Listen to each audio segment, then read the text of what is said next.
Hi folks, and welcome to Make Food with Fifi, where you'll find weekly content of recipes for anything from breads to cakes to scones to lunches and to evening meals.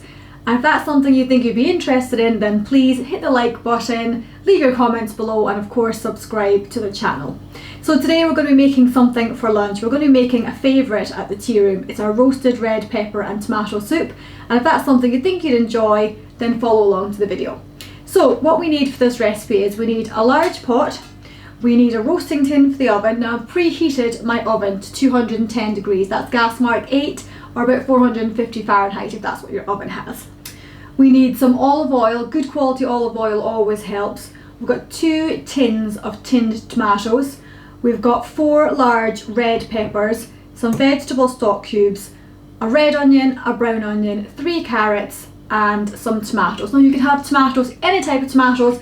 These are ones that I grew myself outside in my very small little greenhouse here by the sea. So I've got a mixture of little cherry tomatoes and some big red tomatoes. So we're going to put them in for good measure as well. So first of all, we want to chop up our peppers.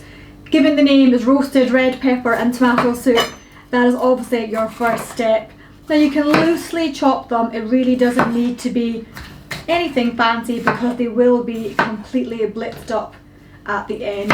So roughly chop up your peppers, and we're going to grab a baking tray for the oven and we're going to drizzle it with a little bit of our olive oil. Just like that, and we're just going to throw our peppers on there. So we're going to put all 4 peppers in. It doesn't matter if some of the seeds go in, but obviously you don't want to have the full middle in there. But just get as much of the pepper as you can, roughly chopped and popped onto your tray. Now roasting the peppers beforehand just gives it a little bit more flavour. Like any veg, the slower it's cooked, the better the flavour it's going to have. And this just gives it a little bit of a charred flavour, but certainly not a burnt flavour of any kind. So once your peppers are all chopped up and onto your tray,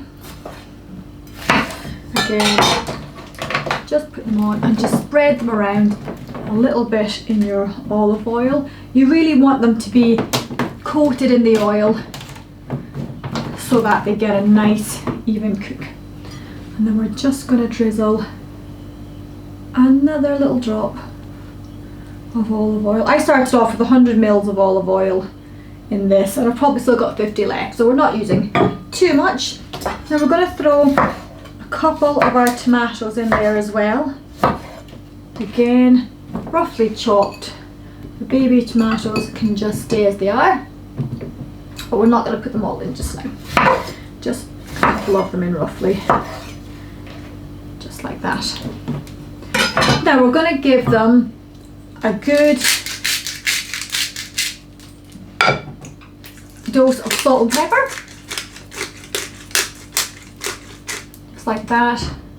And these are going to go into our preheated oven for about 45 minutes. Going to check them maybe halfway through and just tip them over just so they're not getting too brown on top. We don't want the edges to burn, we want them to soften, we want them to soak up the olive oil and give it some good flavour. So that is our roasted peppers and tomatoes out of the oven, and as you can see we've got a nice little char on the edges but without being burnt. Now when tomatoes are roasted with salt like that, they search for the salt, so they sort of break down and disintegrate, but the peppers will stay whole, they'll just soften up and take on a little bit of the char.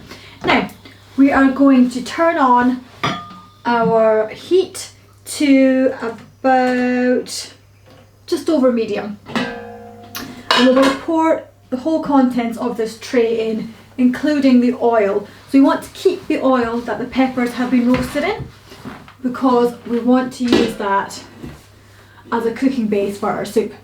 Now I always use butter in the base of a soup, except for this one. So this recipe can actually be made completely dairy free and completely vegan. But that is not how I designed this recipe, it's just how it sort of naturally turned out. So if that's something that you're interested in, That is definitely a plus with this recipe. So our peppers and our oil are just in the base of our pot. Now we're going to add the rest of our olive oil here at this stage, just to pop it in there to the pot, and we're going to add in the rest of our vegetables. Now you should always let your vegetables sweat in your oil or your butter at the start of every soup.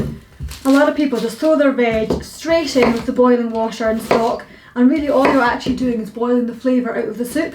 So if you actually sweat it in butter or oil for about 10 minutes beforehand, it'll actually savour the flavour, hold the flavour into the vegetables, and just create a much heartier soup. So we're going to pop in our white onion and our red onion into our pot, and then we're going to peel our 3 carrots.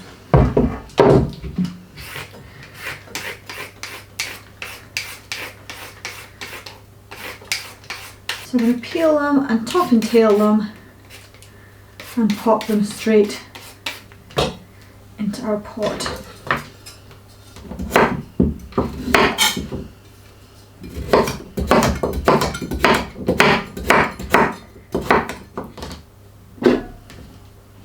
The smaller size you cut them up to, the quicker they'll cook, but it really doesn't matter here as long as they're peeled clean.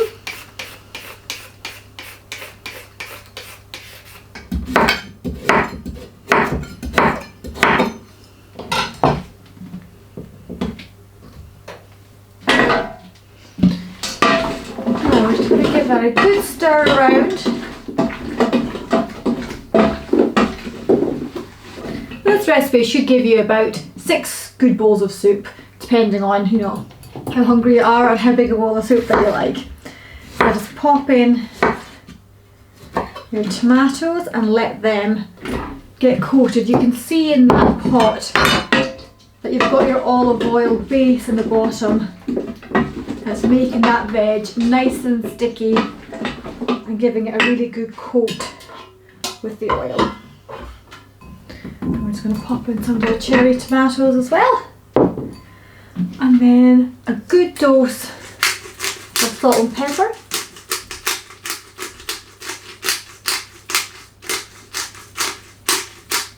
We'll add more at the end for seasoning and flavouring. Just enough now to cook in.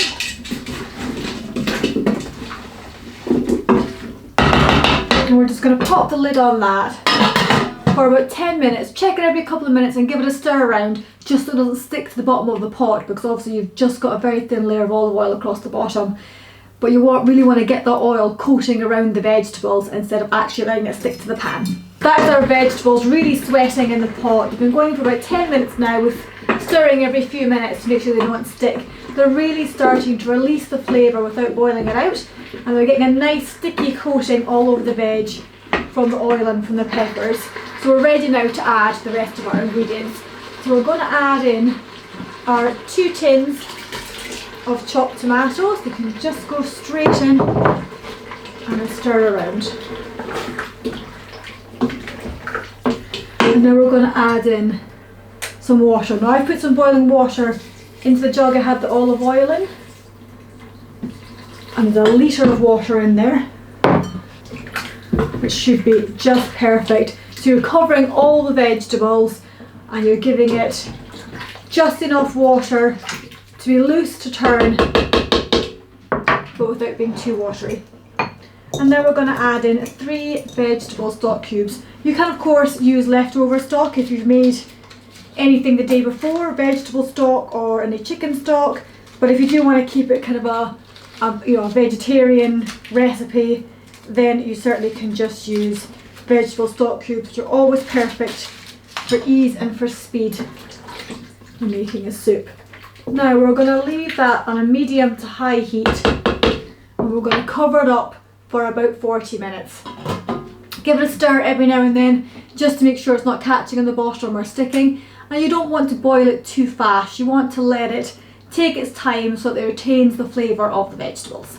Once your carrots are soft, you know that everything else in the pot is ready to blitzed up as well. So you can use a food blender here, or you can use a hand blender. Anything that will give it a good blitz and make it a nice smooth soup.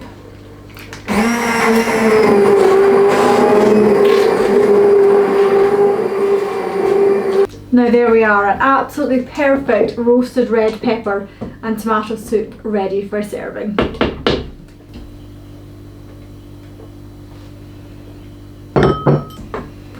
Now, as I'm not dairy free or vegan, I like to add just a little swirl of cream to the top of my soup before I serve it, and a little bit more black pepper. And I like to serve it with some of our homemade crusty bread. This is a recipe that I will show you a different day, but for now I'm going to cut some up and I'm going to enjoy my soup. Well folks, thank you so much for watching. I really hope you enjoyed this simple recipe and it's something that you want to try at home. If you have any questions, please leave your comments below and feel free to ask. Otherwise, enjoy it. And if you'd like to see more recipes from the channel, please hit the like button and don't forget to subscribe.